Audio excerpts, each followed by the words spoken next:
Even the most die-hard fans don't know everything about Grand Theft Auto, and today I'm going to go over 10 facts you never knew about Grand Theft Auto, so watch to the end of the video and leave a like if you learned anything at all. Welcome back to Grand Theft Maniac, let's get into the video. Number 10, banned in Brazil. Hearing that a Grand Theft Auto game has been banned in a certain country isn't a massive surprise anymore, with this happening several times, but to think that the original was banned is a shock, as it was through this game that the word was spread. However, in Brazil, the original wasn't allowed, with the country simply banning the game, claiming that kids shouldn't be playing video games like this.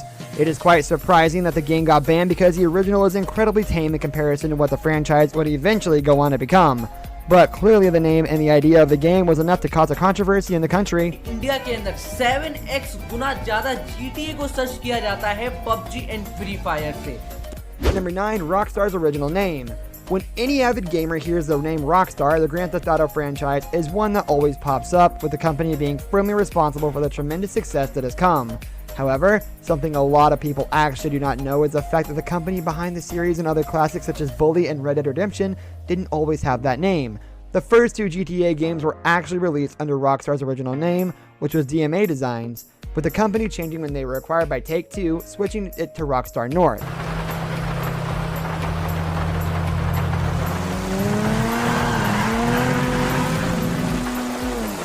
Number 8, scoring system. The original version of the game might not have been played by the vast majority of people who know and love the series at this point, but for those who didn't, the game is actually quite different to how the games are now. Within the game, the players were given a task of growing their scores by completing a variety of missions. They were only able to move on to the next level after they had reached a certain limit. This was a more arcade-style game with less of the free roaming that is so popular now, showing just how far the game has managed to develop since its inception. Number 7, silence please. The Grand Theft Auto series is well known for its fantastic dialogue, with the voice actors often recording thousands and thousands of lines in order to make the games feel as close to real life as possible. However, that is a far cry from how the original game was played, as the first GTA actually had no spoken dialogue at all, which is a total change to the over 1,000 swear words that were recorded for GTA 5. Gamers did have the option of using a cheat code though in order to get a super sweary version of the game if they wanted to, which was odd because the game was already rated 18+ anyways. Number 6, winding up MPs.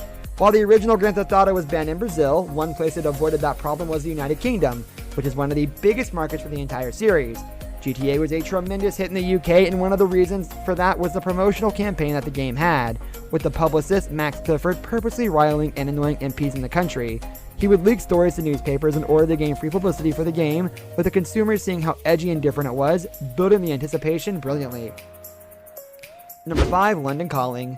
The Grand Theft Auto franchise has typically taken place in America, with all the games taking place in the United States. Other than the original GTA 2 expansion packs, which were both actually set in London, the first took place in 1969, with the second being in 1961, which is likely due to the serious success that the game had in the country, with the makers wanting to capitalize on the popular market.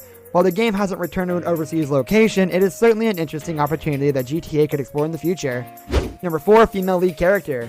This fact really only concerns the PC version of the original game, but that version was actually the first, and at this point the only GTA where a woman has ever been available as a lead playable character. While the PlayStation version of the game featured only men, on the PC there were 8 playable characters, with 4 being men and 4 being women, allowing players the chance to hit the streets with a female.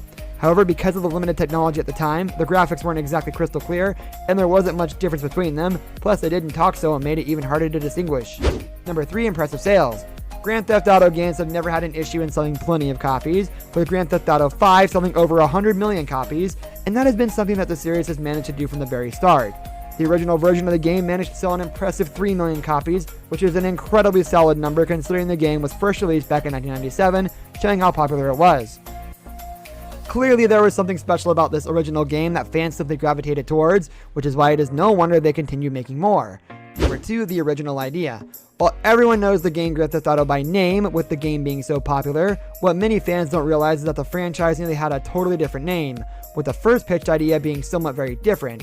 The founders of Rockstar were pitched an idea that was called Race and Chase, with the game having a very similar idea with stealing, slaying, and driving cars in pursuit of cash. Because the idea was so good, the company signed the idea but changed the name to the one we all know and love, with GTA being a much better name. Number 1, Cops and Robbers. While the planned name for Grand Theft Auto might have changed, not many people know that one of the core ideas of the entire game itself also shifted, with the original plans being for a cop and robber style concept.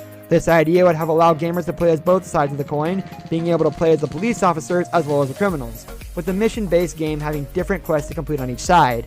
In the end, it was determined that simply playing as the criminals was more fun, and that aspect of the game was focused on and fleshed out into the game that was actually created.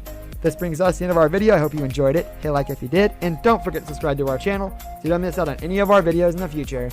Also, watch the 2 videos that are on your screen because I'm sure you'll love them. With that, I'll see you in the next video.